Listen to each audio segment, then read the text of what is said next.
friends, welcome to my channel. I am going to read an editorial by Takayuki Hagiwara in the Hindi newspaper, What an Empty Plate of Food Should Symbolize.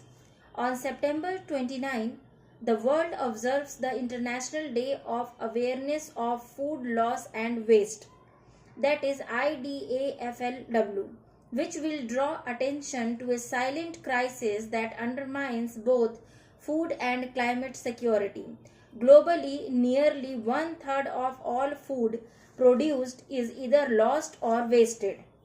As one of the world's largest food producers, India is not immune to this challenge, facing substantial post-harvest losses across multiple sectors.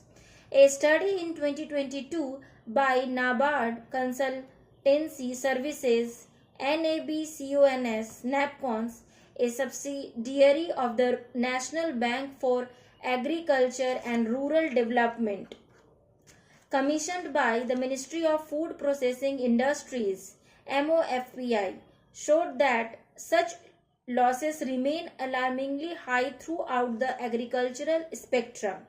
The economic toll is staggering. Post-harvest losses are estimated to cost India nearly 1.5 trillion rupees annually, about 3.7% of agricultural GDP. Fruits and vegetables are the most vulnerable, with losses reaching 10% to 15%, while even staples such as paddy 4.8% and wheat 4.2% experience significant wastage. Each ton of food lost represents not only foregone nutrition but also wasted water, energy and labor, at a time when ecosystems are under pressure and the climate crisis is deepening.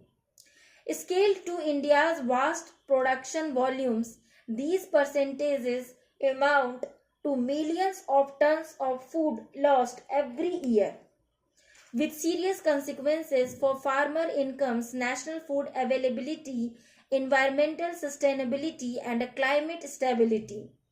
Food loss impacts vary across crops, value chains, and regions. Identifying where losses occur and quantifying their greenhouse gas emissions is vital for targeted interventions. Addressing these inefficiencies is not only crucial for ensuring food security but also central to India's climate commitments. The climate connection. In response to this challenge, the Government of India has conducted 3 rounds of nationwide post-harvest surveys across more than 50 crops, generating valuable insights into value chain losses at a global scale.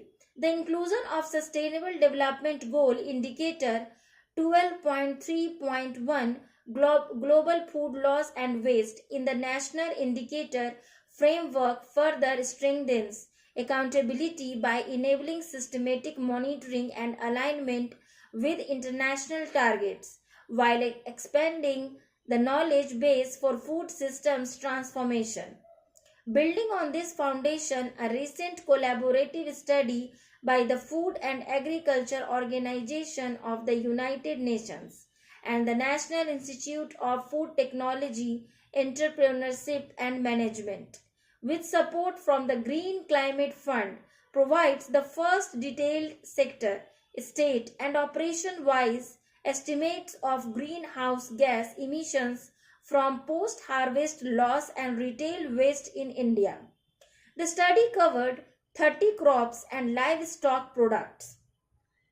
The findings are striking. Even modest percentage losses in cereals, particularly paddy, translate into more than 10 million tons of carbon dioxide equivalent emissions annually, owing to the high methane intensity of rice.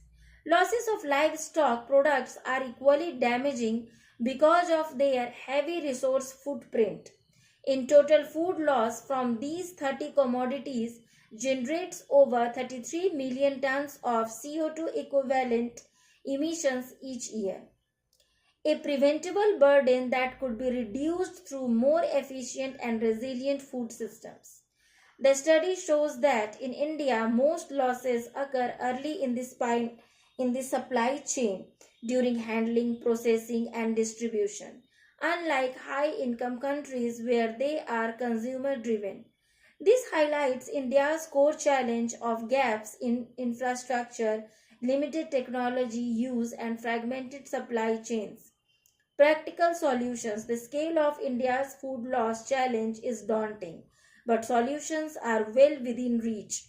A multi pronged approach that leverages technology, partnerships, private sector commitments, and a shift to a circular economy can drive real change. Food loss largely stems from weak infrastructure. Strengthening cold chains from pre-coding to refrigerated transport and modern storage is vital for perishables such as fruits, vegetables, dairy, and meat. Programs such as Pradhan Mantri Kisan Sampada Yojana are already working to modernize this backbone of food logistics.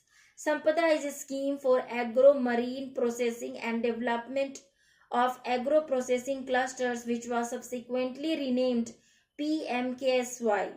Alongside major infrastructure, affordable technologies are key.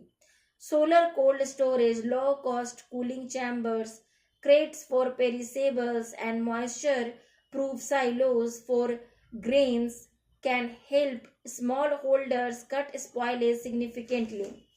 Digital tools such as IoT sensors and artificial intelligence driven forecasting and can improve storage, transport, and distribution, removing bottlenecks and cutting losses. The FAO Food Loss App FLAP launched in 2023 allows farmers, organizations, and governments to track losses across the value chain. It is used in more than 30 countries. At the retail end, surplus food chain can be redirected to food banks and community kitchens, while unavoidable waste can be converted into compost, feed, or bioenergy.